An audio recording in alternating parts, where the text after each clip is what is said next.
Hi mga be, Jasmine here at finally matitikman na natin ang Diwata Pares Overload. Ano masasabi mo? Dito ka na sa Diwata Pares. Baka mag-viral. Feeling right now. Nandito na tayo finally sa talagang... Feels surreal. Dria, ito na idol.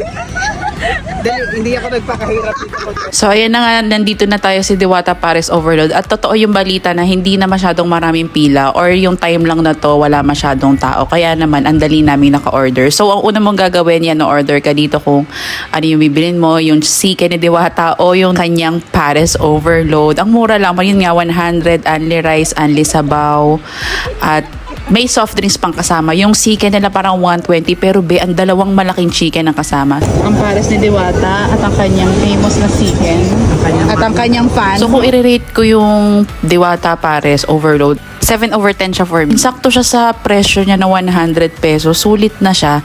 At yung lasa niya, hindi naman siya hindi masarap. So medyo na-iyan ako dun sa ibang mga nag-comment na hindi daw masarap. Tapos yun, ang dami pang mga anik-anik na pwede mo ilagay sa sauce. At yun, decent na siya be for 100. Yun ang masasabi ko talaga. Pero yun nga, kung nag-expect talaga ng sobrang sarap, hindi ito yung sobrang sarap na pares. Pero pwede na siya, gets? Pero yung chicken ni Diwata, hindi ko alam bakit chicken. Yun talaga yung talagang 8 over 10, 9 over 10 sa akin. Ang laki na niya, tapos sobrang crispy pa at malasa siya talaga. Ito yung nagustuhan ko talaga.